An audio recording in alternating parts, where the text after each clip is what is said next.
राम दोस्तों, जब माली ने श्री राम और लक्ष्मण को बाग में प्रवेश करने और पुष्प लेने से रोका, जानिए कैसे। राजा जनक जी, गुरु विश्वामित्र और दोनों भाई राम जी और लक्ष्मण जी को साथ में जनकपुर नगरी में ले गए। अब प्रश्न यह था कि इन्हें ठहराया कहाँ जाए। तब उन्होंने गुरुजी सहित दोनों भाइयों को श्री जानकी जी का महल, सुंदर सदन जिसमें श्री सीता जी विराजमान रहती है, उन दोनों भाइयों को वहां ठहराया, क्योंकि सीता माता भक्ति स्वरूप है, जनक जी ज्ञान स्वरूप है। वह जानते हैं कि ज्ञानी के महल में तो भगवान ठहर नहीं सकते, भगवान तो भक्ति के महल में ही ठहर सकते हैं। इसलिए उन्होंने भक्ति रूपा माता जानकी के महल में दोनों भाइयों को ठहराया और भक्ति रूपा जानकी को अपने महल में, अपने हृदय में बसाया। इस प्रसंग का यही आशय है। भक्ति के महल में ठहरने के पश्चात भगवान भक्त वत्सल हो गई। उसी समय लक्ष्मण जी के मन में जनकपुर देखने की लालसा जागृत हुई। लक्ष्मण जी के भाव को जानकर राम जी ने गुरुदेव जी से कहा, गुरुदेव, लक्ष्मण जनकपुर देखना चाह रहे हैं। गुरुदेव ने कहा, जब लक्ष्मण को जनकपुर देखने की इच्छा है तो मुझसे कहना चाहिए, तुम क्यों कह रही हो। राम जी ने कहा, गुरुदेव, लक्ष्मण के मन में थोड़ा संकोच है, आपसे कहने में संकुचा रहे हैं, इसलिए मैं कह रहा हूँ। गुरुदेव ने कहा, ठीक है। राजा जनक के 4 सेवक घूम रहे हैं, किन्हीं 2 को बुलाकर उनके साथ लक्ष्मण को भेज देंगे, वह जनकपुर के दर्शन करवा करके ले आएंगे। राम जी ने कहा, गुरुदेव, आपकी आज्ञा हो तो मैं इसे नगर दिखला के लाता हूँ। गुरु विश्वामित्र ने कहा, राम, तुम्हें लक्ष्मण को ले जाने की क्या आवश्यकता है, तुम्हें तो नगर देखना नहीं है और तुम कह रहे हो कि मैं दिखला लाता हूँ। तो यह बताओ, क्या तुम पहले जनकपुर आए हो? क्या जनकपुर तुम्हारा देखा हुआ है? राम जी ने कहा, नहीं, आया तो नहीं हूँ और ना ही मेरा देखा हुआ है। तो गुरु जी ने कहा, जब तुम्हारा ही देखा हुआ नहीं है तो तुम लक्ष्मण को कैसे दिखा पाओगे? राम जी ने कहा, गुरुदेव, नगर तो जनक जी के सेवक ही दिखलाएंगे, मैं तो केवल साथ में रहूँगा, क्योंकि सेवक पता नहीं लक्ष्मण को कब तक नगर में घुमाते रहेंगे। मैं साथ में रहूँगा तो अति शीघ्र नगर के दर्शन करा के ले आऊँगा। इस प्रसंग का आशय यह है कि राम जी कहना चाह रहे हैं कि भगत के साथ भगवान का होना जरूरी है। भगवान साथ नहीं होंगे तो भगत जाएगा, भटक सकता है। इसलिए राम जी लक्ष्मण जी के साथ जाना चाह रहे हैं। गुरुदेव ने दोनों भाइयों को नगर दर्शन की आज्ञा दी। दोनों भाई जनकपुरी में प्रवेश करते हैं। वहाँ के नर नारियों को जब यह पता लगा तो सब इनके सुंदर रूप के दर्शन करने के लिए निकल पड़ते हैं। जनकपुर की नारियां महल अटारी से इनके दर्शन कर रही है, आपस में बातें कर रही है। कोई पीताम्बर का वर्णन कर रही है, कोई घुंघराले बालों का वर्णन कर रही है, कोई सांवले और गोरे रूप का वर्णन कर रही है। किंतु महिलाओं को प्रभु के मुख के दर्शन नहीं हो रहे हैं। सब सखियां आपस में बातें कर रही है कि इनका रूप दिखाई नहीं दे रहा। कोई कहती है इनके रूप में दर्शन करने के लिए अभिमान रूपी महल से उतरकर नीचे भूमि पर आना पड़ता है, तब इनके दर्शन होंगे। कोई कहती है हम मर्यादा में बंधे हैं, मर्यादा के कारण भूमि पर इनके सम्मुख नहीं आ सकती। तब जनकपुर में सखियां राम जी को ऊपर देखने के लिए एक व्यंग करती है, ताकि दोनों भाई अपना मुंह ऊपर करे और हम उनके मुख के दर्शन कर लें। वह एक युक्ति लगाती है। एक पूछती है, क्या तुम इन्हें जानती हो?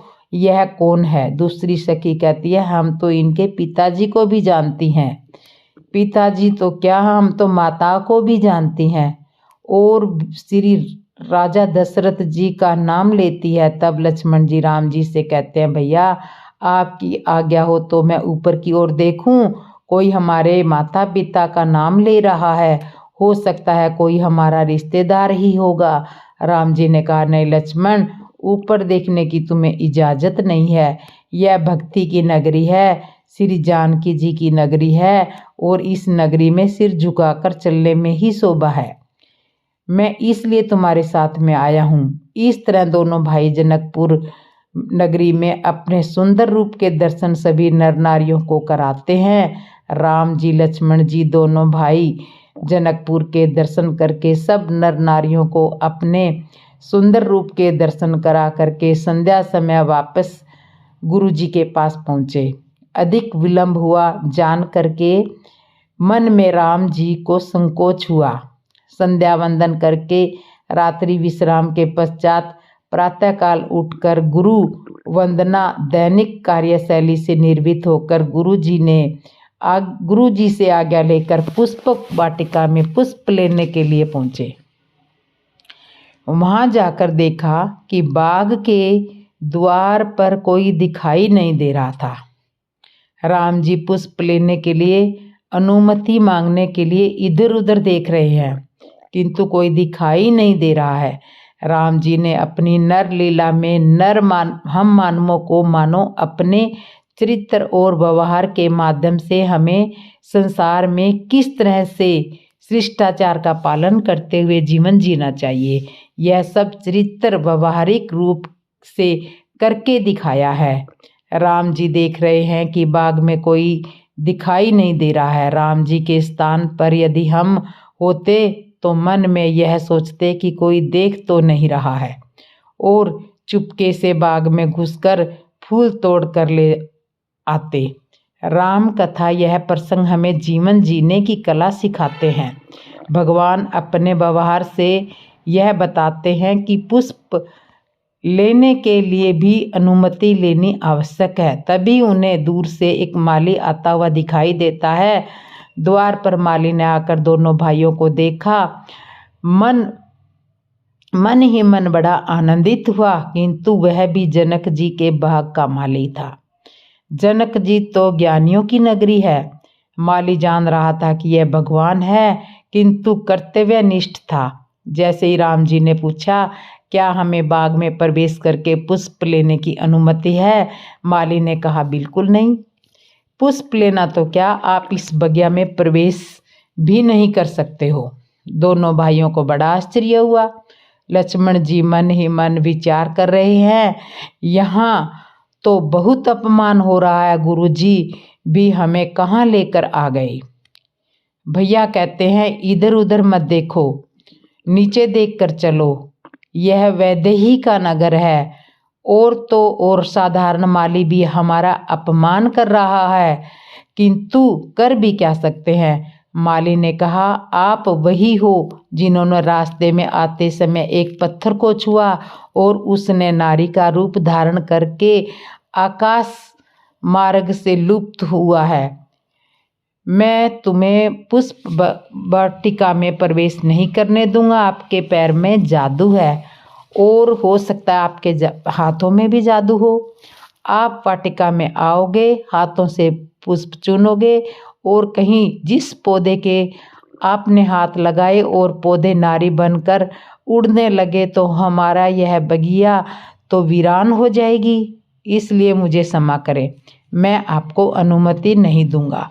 प्रभु श्री राम ने माली से कहा, भैया ऐसा नहीं है, हमारे हाथों में कोई जादू नहीं है, आप विश्वास कीजिए। आपको विश्वास दिलाने के लिए यदि हम इतना कर सकते हैं, आप हमें किसी एक पौधे से एक पुष्प उतारने दो। यदि उस पौधे को छूने से, उस पुष्प को उतारने से यदि वह पौधा नारी बनकर उड़ जाता है तो फिर हमें दूसरे पुष्प की अनुमति मत देना, हम बिना पुष्प लिए ही वापस लौट जाएंगे। और दूसरी बात यह है कि नारी तो वह पत्थर बना था, कोई पौधे थोड़ी ना नारी बने थे। माली ने कहा, यहाँ भी एक समस्या रहेगी, क्योंकि पुष्प लेने के लिए तुम्हें अपने हाथ धोने पड़ेंगे और हाथ धोने के लिए सरोवर पे जाना पड़ेगा और सरोवर के किनारे पत्थर की शिलाएं रखी हैं। तुम वहाँ पर जाओगे, उन पर तुम्हारे चरण पड़ेंगे और वह भी नारी बन जाएगी। बड़ी परेशानी हो सकती है महाराज। मैं क्या जवाब दूंगा? यहाँ की व्यवस्था देखना मेरा कर्तव्य है। आप इस बगिया में प्रवेश ना ही करो तो ही उचित रहेगा। लक्ष्मण जी मन में विचार कर रहे हैं कि एक शिला नारी बनकर उड़ गई थी, यह बात इस माली को कैसे पता लग गई। किंतु बड़ी अद्भुत बात है, वह माली भी साधारण नहीं था, राजा जनक की बगिया का माली था। और जनकपुर तो है ही ज्ञानियों का नगर। दोनों भाई खड़े खड़े विचार कर रहे हैं। माली बगिया में प्रवेश की अनुमति नहीं दे रहा है। राम जी ने कहा, भाई यह बताओ ऐसा कोई उपाय है जिससे हमें यहाँ से पुष्प मिल सके। माली ने कहा, एक उपाय है, इससे आगे की कथा मैं आगे वाली वीडियो में बताऊंगी। इसके लिए आप मेरे चैनल को कमेंट कर लिए और कथा को शेयर कीजिए और कमेंट में जय श्री राम बोल दीजिए। जय श्री राम दोस्तों।